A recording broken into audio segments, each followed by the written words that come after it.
여러분 안녕하십니까. 문학법정 6번째 시간입니다. 월요일 2번째 시간 문학법정 시작하도록 하겠습니다. 먼저 문학법정 수업 강의용 PPT 자료는 지금 선생님이 띄워놓고 있고요. 여러분들은 PDF 학습지를 출력해서 매 시간마다 작성하셔야 합니다. 지난 시간에는 13페이지 내가 찾은 법조인에 대한 과제를 냈었는데요. 여러분 어떻게 잘 하셨는지 모르겠습니다. 자, 그리고 오늘은 13페이지 내가 찾은 법조인을 한번 확인하고 그리고 매체로 보는 법정 이야기를 들어가도록 하겠습니다. 자, 지난 시간 여러분 교과서 13쪽 지난 시간 법조인에게 필요한 것은 그러면서 내가 찾은 법조인 다음과 같은 페이지 내용을 확인하셨죠. 그래서 법조인을 찾고 이 사람이 가장 중요하게 생각하는 것, 법조인에게 묻고 싶은 것. 왜 우리는 질문을 만들어 볼까요? 질문은 그 사람에 대해서 어느 정도 또는 어떤 현실에 대해서 어느 정도 알아야 질문을 할 수 있습니다. 의미 있는 질문을요. 나아가 기사 속에서 가장 중요하거나 의미 있는 문장, 또 내가 배울 점, 기사의 내용을 이제 정리하는 것으로 과제를 냈었는데요. 작년에 한 학생이 했던 이야기를 먼저 살펴서 여러분들 것과 비교하는 학습을 먼저 하겠습니다. 자, 이 사진 속에 나와 있는 두 사람 가운데 한 사람이 법조인입니다. 누굴까요? 남자일까요? 여자일까요? 사진을 보니까 아주 오래된 것 같죠? 이제 남자 이야기일지 여자 이야기일지 한번 내용으로 들어가 볼까요? 자, 이분은 1914년 9월 18일 평안북도니까 북쪽에서 태어나셨네요. 이흥국과 김몽원 사이의 막내딸 이태영이라는 선생입니다. 1914년도에 태어났으니까 지금 살아 계시면 107살 정도 되셨겠는데요. 107살. 그죠? 근데 2살 때 아버님이 광산사고로 돌아가셨대요. 그리고 이분이 쓴 책 내용 가운데 다음과 같은 내용이 있어서 선생님이 적어봤습니다. 이태영 선생님의 큰오빠는 이미 철이 들어서 아버지 역할을 대신했지만, 왜냐면 2살 때 돌아가셨으니까, 나보다 3살 위인 작은 오빠는 철부지였으므로 나와 더불어 말썽을 부리기 일쑤였다. 그때마다 어머니는 회초리로 작은 아빠의 종아리를 때리고 이것은 엄마, 네, 야 라고 또 종래 오빠를 붙들고 울면서 기도하는 모습은 나는 가끔 볼 수 있었다. 종래 오빠가 이제 둘째 오빠겠죠. 어머니의 그렇듯 용의주도한 자녀 교육의 영향인지 나는 어려서부터 비교적 말을 잘 듣는 편이었다. 자, 이 여자분은 성경 외우기, 노래 부르기, 웅변 등 남의 앞에 섰던 일을 좋아했던 모양이에요. 그래서 큰오빠가 태영이한테 그랬대요. 너는 꼭 커서 변호사가 되어야 한다라고 거의 날마다 이야기하고 다짐을 받았대요. 이태영 선생님도 스스로 이렇게 생각을 하셨대요. 내가 걷는 길이라는 책을 직접 자서전 속에 변호사가 무엇인지 알 턱이 없는 나는 막연하게 변호사는 굉장히 좋은 것인 줄만 알고 꼭 변호사가 되겠다고 약속을 했다. 그래서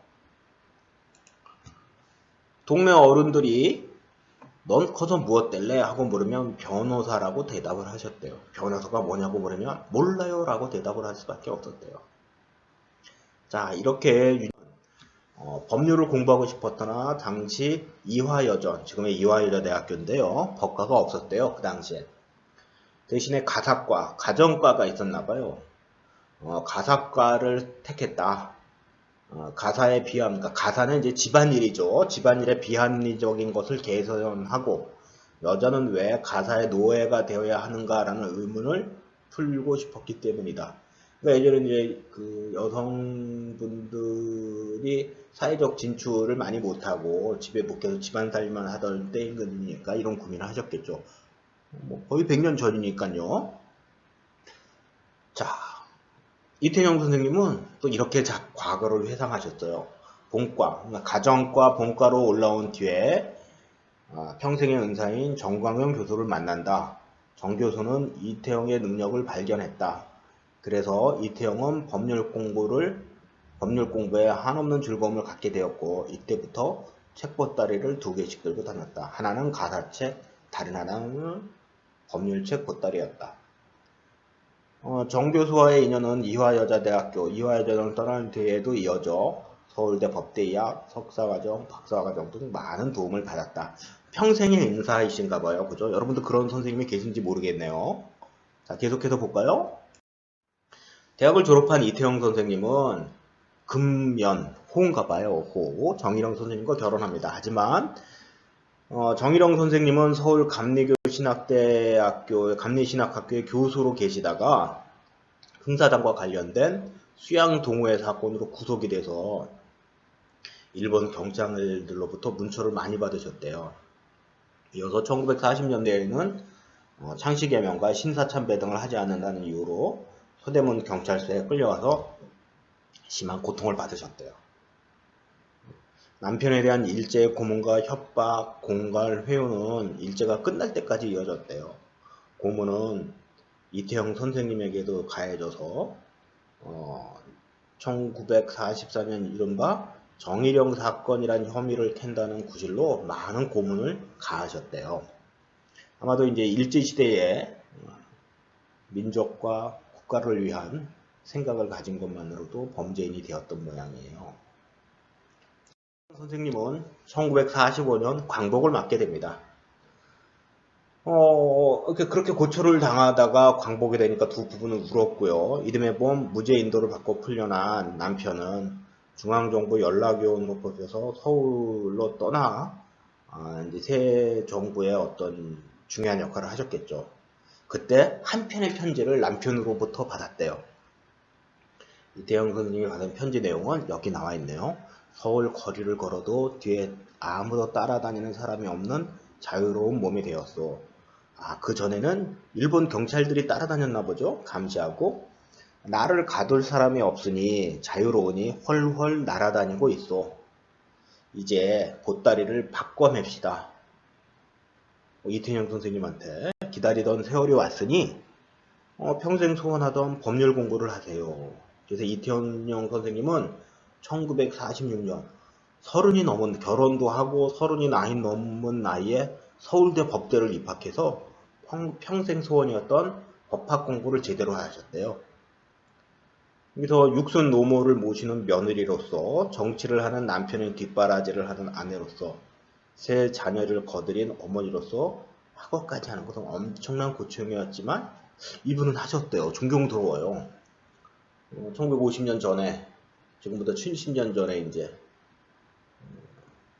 대학을 다시 간 것이죠. 나이가 30이 넘으셔가지고. 자, 이렇게 이태영 선생님은 그런 시련을 딛고 1952년 한국 역사상 처음으로 여성 고등공시 1호 합격의 영예를 차지했어요. 명예를.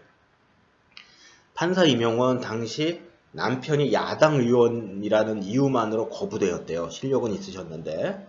그래서 이태영 선생님은 여성 지위 향상을 위해 운동을 앞장서며 1956년 여성법률상담소, 우리나라 최초의 여성을 위한 법률을 상담하는 곳, 뒤에 가정법률상담소가 되었는데요. 이것을 설치해서 여성들의 권리를 찾는 데 노력을 하셨대요. 그리고 1963년에는 이화여대 법정대학장을 맡는가 하면 1975년은 막사이 국제상을, 그리고 1984년에는 국제법률 봉사상을 수상하는 등, 그러니까 법을 배워서 여성과 가정을 위해서 최선을 다해서 노력해 주신 법조인이신 거죠. 이분은 이렇게 했대요. 이 내용을 가지고 선배는 어떻게 썼느냐면 이름은 이태영, 소속은 변호사, 사회운동가. 그죠? 가정과 여성을 위한, 여성 권리 신장을 위한 사회운동을 하셨으니까요. 첫 번째 질문, 법조인으로서 이 사람이 가장 중요하게 생각한 건 무엇일까?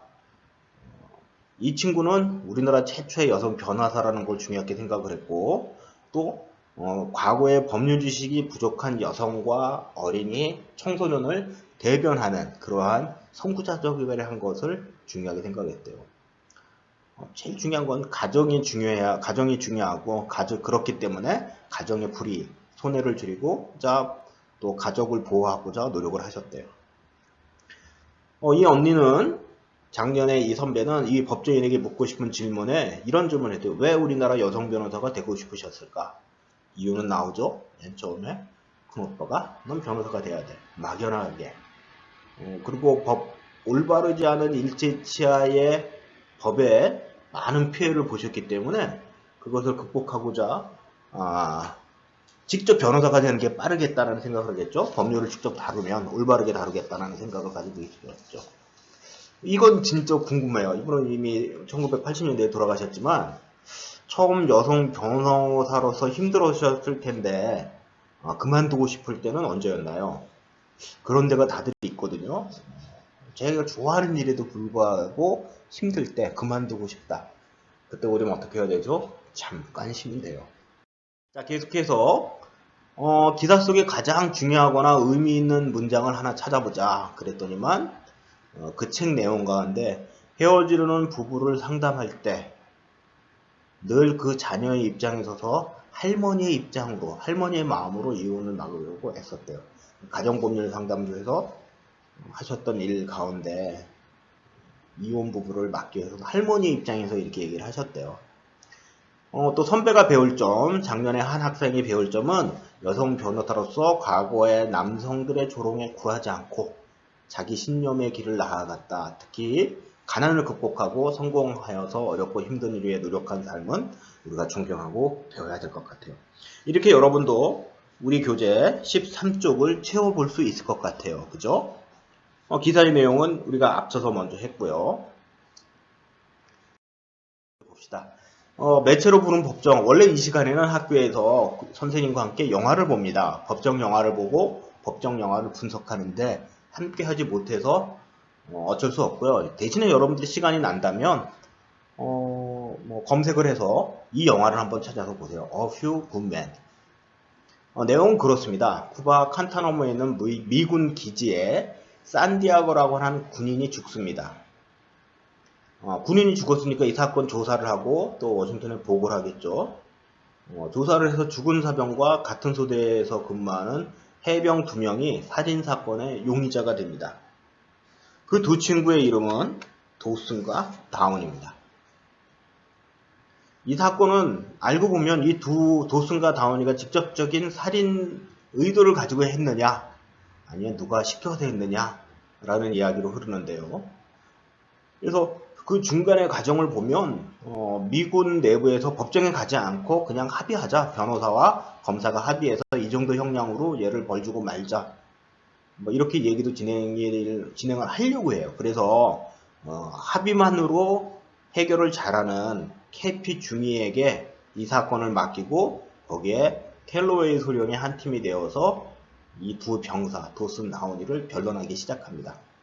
아주 어려운 변론을 합니다. 왜냐하면 이 도슨 상병과 다운이 일병, 그러니까 가장 낮은 계급을 그 위에 높은 계급이 명령을 했고 그 명령을 따르면서 벌어진 사건이거든요. 더 이상 얘기하면 여러분들이 영화 보는 재미가 없을 것 같아요. 그래서 캐피 중위와 캘로웨이 소령은 진실을 찾아 나갑니다. 그리고 누군가는 그 진실을 숨기려고 하죠. 법정은 그렇습니다, 여러분. 그죠? 있는 그대로의 진실을 가려내는 자리죠. 그것이 판사의 능력이고 검사와 변호사는 자기의 입장에서 이야기를 할 거고.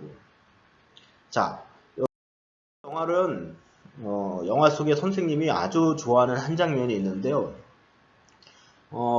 쿠바 칸타나보, 그러니까 쿠바는 어디냐면 그러니까 미국 아래에 쿠바라는 데가 있는데 거기는 예전에 공산국가였어요. 지금은 아닐 건데. 그래서 여기에 쿠바 안에 칸타나모라고 하는 미군 기지가 있고 그 바로 앞엔 적군인 쿠바 군인들이 있었어요. 과거에. 그래서 서로 이렇게 충격이 일어나고 그러는 아주 적과 대치한 그런 지역인데 이곳에서 발생한 살인 사건을 두고 자신의 권력을 이용해서 단순 사고로 은폐하려는 자가 있고 또 열정적인 미군 변호사팀이 도슨 다운이가 아니죠. KP 중위와 캘로웨이 소령이겠죠. 법정에서 진실을 가려내는 헐리우드 영화입니다. 이런 영화 속에 다음과 같은 법정 장면이 있어요. 개피중이가 제셉 대령에게 묻습니다. 당신은 왜 명령을 2번 하셨습니까? 왜 명령이 2개입니까? 캔디릭 중위를 시켜서 산티아고, 죽은 사람이죠? 산티아고를 건드리지 말라고 하고, 건드리지 말라고 사병들에게 명령을 했는데, 그런데 왜 산티아고를 칸타나모 부대에서 전출시키려고 했습니까? 이게 무슨 얘기냐면요. 산티아고를 보호해라. 그런 명령과 그 다음날 산티아고를 전출시켜라. 뭔가 안 맞죠? 보호하라고 했는데 그걸 왜 전출은 뭐냐면 A라는 부대에서 B라는 부대로 보내버리는 거예요. 명령에 의해서. 근데 A라는 부대에서 산티아고를 잘 건드리지 말고 잘 보호해줘. 그리고 그 다음날 A라는 부대에서 B라는 부대로 보내라고 전출 명령을 내렸어요. 그러니까 증인인 제셉 대령이 대답을 원하느냐. 개피 중에는 뭐죠? 법정에서 진실을 원한다. 진실을 말해주세요. 제셉 대령이 다음과 같은 이야기예요. 넌 진실을 감당할 수 없어. 이 얘기는 뭐죠? 너하고 나하고는 달라. 나는 고급 대령이고 높은 대령이고 너는 중이야. 넌 진실을 감당할 수 없어. 이건 뭐예요? 진실은 숨긴 거죠. 마지막에 어떻게 됐을까요? 선생님도 궁금한데 여러분들이 한번. 그리고 여러분들 자 교과서 15쪽에 보면 14쪽은 여러분들 읽어보시고요. 15쪽에 법정 사실을 밝히려는 자와 숨기려는 자에 대한 관찰 보고서 감추려는 자는 누군지 영화를 법정 영화를 하나 보세요. 지금 선생님과 함께 이야기한 어퓨 군면도 좋고 법정 영화 또는 법정 드라마의 일부분을 보고 감추려는 자는 누군지 그것을 밝히려는 자는 누군지 또 감추려는 사실, 밝히려는 사실은 같은 거예요. 그죠? 그러나 감추려는 목적과 밝히려는 목적은 같을까요? 다를까요? 달라요. 그래서 감추려는 자와 밝히려는 자는 다르고 감추려는 사실, 밝히려는 사실은 같지만 감추려는 목적과 밝히려는 목적은 다릅니다. 그것을 쭉 간단하게 정리해 주시고 결론에 이르는 과정에서 핵심적인 인물이 등장을 해요. 그것이 변호사일지 검사일지 증인일지 또 핵심 인물은 왜 그렇게 생각을 했을까요? 생각을 해보시고 영화에 대한 여러분들의 생각을 한번 정리해 주시기 바랍니다. 이것이 과제입니다. 이거는 선생님이 쭉 보고 비교해서 선생님이 평가하기가 좋거든요. 그러니까 여러분들이 잘 성의껏 시간을 내서 해줬으면 좋을 것 같습니다. 자, 다음 시간은 교재 15쪽 사실을 밝히려는 자와 숨기려는 자에 대한 관찰 보고서를 다른 학생들은 어떻게 했는지 살펴보고요. 두 번째 매체 속의 법정, 옛 이야기 속의 사건과 법 찾는 것을 한번 해보도록 할게요. 다음 시간에도 PDF 자료와 PDF 활동지 미리 준비해 주시고요. 본 자료는 저작권법에 따라 저촉될 수 있으니 여러분들만 보세요. 감사합니다.